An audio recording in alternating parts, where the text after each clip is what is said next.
Students of class 8th, now let's move on to part number 6 of our chapter from trade to territory, and probably this will be the last part of our chapter from trade to territory, and the topic is setting up a new administration.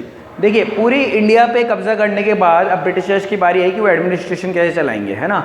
India को कैसे चलाएंगे, east India company को decide करना है, क्योंकि आपने राजाओं को तो हटा दिया, है ना। जितने भी स्टेट्स हैं, चाहे वो आप डॉक्ट्रिन ऑफ लैप्स से आपने लिए हों, सब्सिडरी अलायंस से लिए हों या युद्धों से लिए हों, आपने वॉर्स लड़े मराठा के साथ, मैसूर के साथ, सब अपने कंट्रोल में ले लिया। इस समय पर लगभग 80% इंडिया ब्रिटिशर्स के अंडर आ चुका था, है ना। तो इसको चलाने के लिए एडमिनिस्ट्रेशन होगा। एडमिनिस्ट्रेशन में इन्होंने ये किया कि पूरे इंडिया को प्रेसिडेंसीज में बांट दिया। प्रेसिडेंसीज मतलब कि जैसे Bombay presidency, Bengal presidency, Mysore presidency, है ना, कलकत्ता प्रेसिडेंसी, ऐसे बांट दिया। मतलब कि जो टुकड़े हैं आज स्टेट्स होते हैं, है ना, महाराष्ट्र के स्टेट है, राजस्थान के स्टेट्स है, उस टाइम पे नाम रखा प्रेसिडेंसीज। इस प्रेसिडेंसीज में लगाया है गवर्नर, ठीक है। इन प्रेसिडेंसीज को चलाने के लिए लगाए गए गवर्नर। जैसे कि मैंने बंगाल में बताया था, सिराजुद्दौला, मीर जफर, मीर कासिम, सबको गद्दी से हटाने के बाद कोई ऑप्शन नहीं बचा, कोई राजा बचा ही नहीं जो पपेट रूलर बन के काम करे। तो ब्रिटेन इन्होंने ईस्ट इंडिया कंपनी ने क्या किया था, बंगाल में अपना गवर्नर लगा दिया था, है। रॉबर्ट क्लाइव बंगाल के पहले गवर्नर बने थे। ऐसे ही हर प्रेसिडेंसी में गवर्नर लगाए गए हैं। इन सब का हेड होगा गवर्नर जनरल ऑफ इंडिया।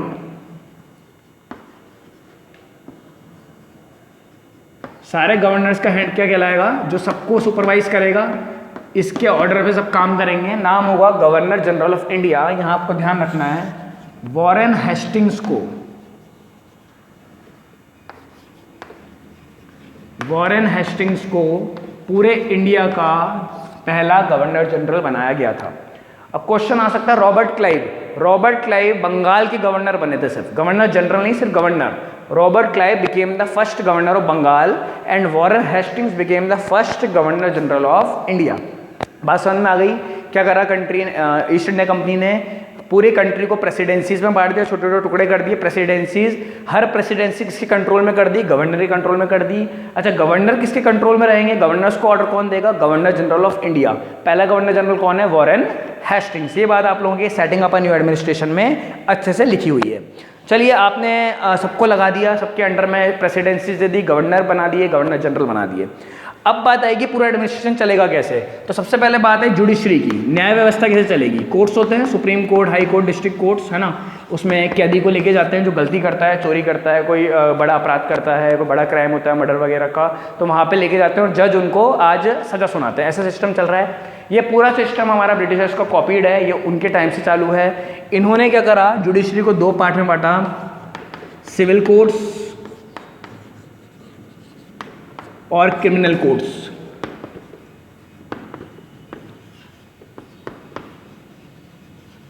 ठीक, किसमें बांटा, सिविल कोर्ट्स में और क्रिमिनल कोर्ट्स में। आप लोगों को बहुत अच्छे से ये बात समझनी है, सिविल कोर्ट और क्रिमिनल कोर्ट क्या होता है। आज भी होता है ना। आज भी आप कोटा की या किसी भी डिस्ट्रिक्ट कोर्ट में देखेंगे तो 2 कोर्ट्स होती है, सिविल कोर्ट होती है और एक क्रिमिनल कोर्ट होती है। सिविल कोर्ट में वो मैटर्स सुने जाते हैं, जज साहब वो मैटर सुनते हैं जो किसी क्राइम से रिलेटेड नहीं होता, कोई गुनाह नहीं है जिन्हें करना। फॉर एग्जाम्पल, मैंने किसी से पैसा लिया, है ना, 1 लाख रुपीज़ लिए और अब मैं उसे दे नहीं पा रहा वापस, तो उसने मेरे ऊपर केस कर दिया कि इन्होंने मेरे से पैसा लिया तो दिया नहीं। कोई गुनाह तो करा नहीं मैंने, है ना। पैसा लिया था, जब लिया था तब देना तो था वापस, है ना, ये तो था। बट 1 साल बाद जब देने का समय आया, मेरा पैसा नहीं है, तो इसमें कोई मेरी फांसी की सजा तो होती नहीं है ना। कोई क्राइम तो मैंने करा नहीं है ना, मैं भगा तो है नहीं, मैं वही हूँ, है ना। मैं जब तक भगता नहीं, जब तक ये सिविल कोर्ट में, अगर मैं भग जाता हूँ, कुछ गलत काम करता हूँ, तो वह क्रिमिनल हो जाएगा वो, है ना। सिविल कोर्ट कब तक है कि वो मेरे पास पैसा मांगने आया ना 1 साल बाद, मैंने उससे कहा था 1 साल बाद ले जाना 1 लाख रुपीज़। जब वो मेरे पास लेने आया तो मैंने कहा पैसा तो है ही नहीं अब, है ना। ऐसे केस में वो कोर्ट जाएगा, कोर्ट मुझे बुलाएगी और मुझसे सिविल कोर्ट में बुलाया जाएगा। यानी कि आते ऐसा नहीं कि जेल भेज दो, है ना। पूछा जाएगा कि पैसा अभी नहीं है, कब आएगा, कब देने का मन है ना। पैसा देना है नहीं देना, मैं कहता हूँ नहीं देना मेरे को तो पैसा, तब केस बिगड़ता जाएगा, तब मुझे हो सकता है जेल भी हो। लेकिन अगर मैं कहता हूँ नहीं साहब मुझे तो पैसा देना है, लेकिन मेरे 1 लाख नहीं है, मैं तो महीने का थोड़ा थोड़ा करके दे सकता हूँ, तो ऐसे करते करते ये सब सिविल कोर्ट में चलेगा, कोई क्राइम नहीं है। ऐसे डाइवोर्स केसेस होते हैं, है ना। हस्बैंड वाइफ अपनी मर्जी से अलग होना चाहते हैं, कोई ऐसा डाइवोर्स केस है, उसमें कोई क्राइम नहीं है, नॉर्मल सी बात है, सिविल कोर्ट में चलेगा। तो जो छोटे क्राइम होते हैं ना वो सारे छोटे क्राइम, तो मैं गलत बोल रहा हूँ, छोटा केस जो होता है वो सारे सिविल कोर्ट्स में चलते हैं। जैसे कि मैं लिख देता हूँ डाइवोर्स केसेस, है ना, matters related to money matters हो, कोई पैसा लेन देन हो उसमें।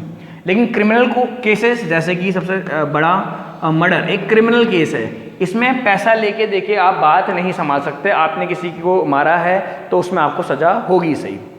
और जैसे किडनैपिंग वगैरह ये सब क्या है, ये क्रिमिनल केस हैं, तो ये क्रिमिनल कोर्ट में सुने जाते थे, या उस टाइम से ब्रिटिशर्स ने कर दिया था, आज भी यही कल्चर चल रहा है, ये ट्रेडिशन चल रहा है कि कोई केस होगा, पुलिस केस बनाएगी, सिविल कोर्ट में लेके जाएगी अगर छोटा मोटा केस है, और क्रिमिनल कोर्ट में लेके जाएगी अगर बड़ा केस है। कारण ये होता है, एक तो बर्डन बढ़ जाएगा, है ना, एक क्लासिफिकेशन हो गया, दूसरा क्रिमिनल कोर्ट का जो जज होता है वो ज़्यादा एक्सपीरियंस होता है ना, क्योंकि उससे बड़े मामले देखने हैं। ये यहाँ थोड़ी सी ढिलाई चल जाती है ना, यहाँ थोड़ी सी ढिलाई चल जाती है, चलिए कोई बात नहीं, जेल तो भेजना नहीं है क्योंकि, है ना, जेल तो बहुत अंत में बात आती है। लेकिन क्रिमिनल कोर्ट में तो हाथ धोते अगर किसी को लेके जा रहा है तो बिना कुछ पूछे ही मतलब जल्द से जल्द कार्रवाई करनी है और जज को उसे जेल भेजना ही पड़ेगा, क्योंकि ये पैसे का मामला है, छोटा मोटा मामला तो है नहीं, है ना, आपने बहुत बड़ा क्राइम किया है। देखिए क्रिमिनल कोर्ट को जोड़ना क्राइम से, और सिविल कोर्ट बचा तो उसमें छोटे मैटर्स आएंगे। तो उसी समय पे ही ऐसा जुडिशरी को बांट दिया गया था, ठीक है। उसके बाद ये था, एक सुप्रीम कोर्ट बनाई गई थी, ये बहुत इंपॉर्टेंट क्वेश्चन है। कहाँ बनाई गई थी सुप्रीम कोर्ट? कैलकाटा में। आज जिसको आप कोलकाता बोलते हो, वेस्ट बंगाल की कैपिटल है, वहां पे एक सुप्रीम कोर्ट बनाई गई थी 1773 में, है ना। A supreme court was established in Calcutta in 1773। तो ये पूरा एक सिस्टम उस समय पे चला आ रहा था कि किस तरह से जुडिशरी, इंडिया की न्याय व्यवस्था चलेगी, कोर्ट सिस्टम चलेगा, ठीक है, पूरा क्लियर है। सिविल कोर्ट, क्रिमिनल कोर्ट क्या थे, और सुप्रीम कोर्ट कब बनाया गया? कैलकाटा में 1773 में। आज सुप्रीम कोर्ट कहाँ है इंडिया का? अब दिल्ली शिफ्ट हो गया है ना। सुप्रीम कोर्ट सबसे हाईएस्ट कोर्ट होती है पूरे भारत में, पूरे इंडिया में एक ही होगी बेटा। कहाँ पे है? इन दिल्ली। अब दिल्ली में है, उस टाइम पे सुप्रीम कोर्ट कैलकाटा में बनाई गई थी, इसको अब चेंज कर दिया गया है। नेक्स्ट आप लोगों का टॉपिक है सिविल सर्विस, है ना, पेज नंबर 18 पे ही है जुडिशरी के बाद। इसको अगर आप लोग चाहते हैं तो लिख सकते हैं, है ना, रफ कॉपी में अपनी अंडरस्टैंडिंग के लिए। क्लास ऑफ कॉपी में इसको नहीं लिखना है, उसमें तो क्वेश्चन आंसर्स ही आते हैं।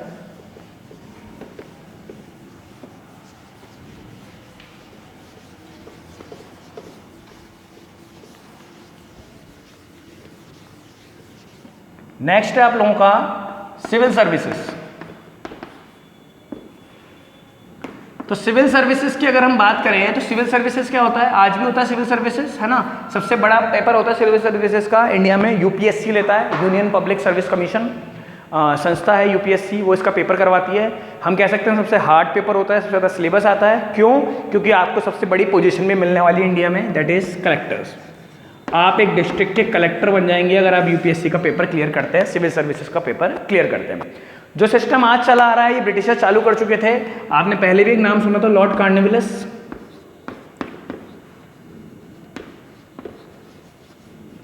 लॉर्ड कॉर्नवालिस इस सिस्टम को चालू कर चुके थे, सिविल सर्विसेज को, ठीक है।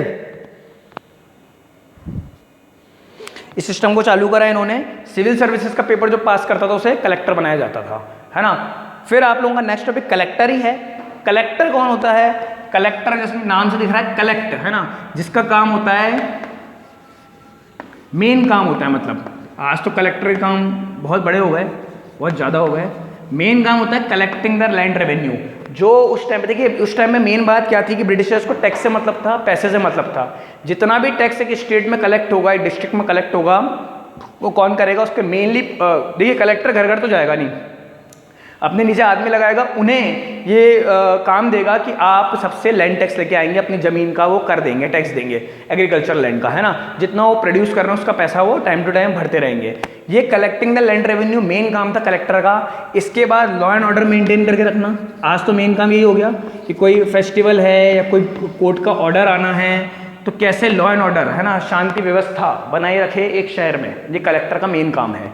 इसके बाद कलेक्टर के वर्क धीरे धीरे करके बढ़ता गया, है ना। एक जगह मैंने पढ़ा था, है ना, कितना सही है क्या, एक कलेक्टर, है ना, एक डिस्ट्रिक्ट का कलेक्टर 20 घंटे काम करता है, ठीक है।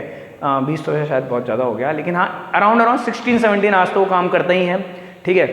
उनका दिन पूरा एक डिस्ट्रिक्ट के लिए समर्पित ही रहता है। हम कहें, है ना, खुद के बस सोना खाना यही बचा है ना, टाइम बचा ही क्या। अगर एक बंदा 16 घंटे रोज काम कर रहा है तो उसका टाइम अब बचता ही नहीं है। क्यों? क्योंकि कलेक्टर को पूरा डिस्ट्रिक्ट संभालना है, पूरी सिटी उनके अंडर है। आज कोटा के कलेक्टर हैं तो पूरी सिटी कोटा के कलेक्टर के अंडर है। कोटा में बारिश तेज हो रही है तो कैसे उसको हैंडल करना है, कोरोना बढ़ रहा है उसको कैसे हैंडल करना है, कहाँ लॉकडाउन लगेगा, कौन सी दुकानें खुलेंगी, कब बंद होंगी, टाइमिंग्स क्या होंगे, हर छोटी छोटी चीज़ें कलेक्टर डिसाइड करते हैं अपने ऑफिस से, ठीक है। और फिर बाद में पुलिस या कोई और उनसे नीचे के जो ऑफिसर्स है उसको इम्प्लीमेंट करवाते हैं लोगों के पास जाके। तो कलेक्टर की पोजीशन बहुत बड़ी हो गई, ये उसी टाइम पे बना दी गई थी, ठीक है, बहुत पहले। फिर द कंपनी आर्मी, ये आपको समझ में आ गया होगा, ठीक है, स्क्रीनशॉट ले सकते हैं आप उसका।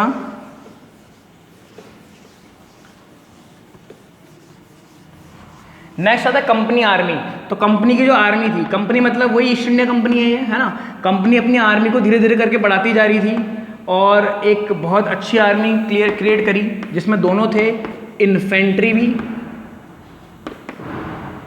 और कैवेलरी भी। इन्फेंट्री कैवेलरी दोनों वर्ड आपकी बुक में है, इनके मतलब क्या है, ठीक है। इन्फेंट्री कैवेलरी, इसके अलावा भी कुछ है और देख लेते हैं एक बार, ठीक है।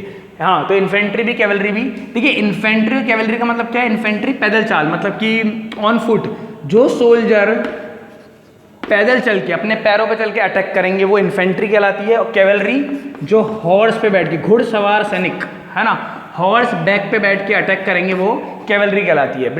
ब्रिटेन की आर्मी में दोनों बहुत अच्छी मात्रा में थे, कैवेलरी भी और इन्फेंट्री भी।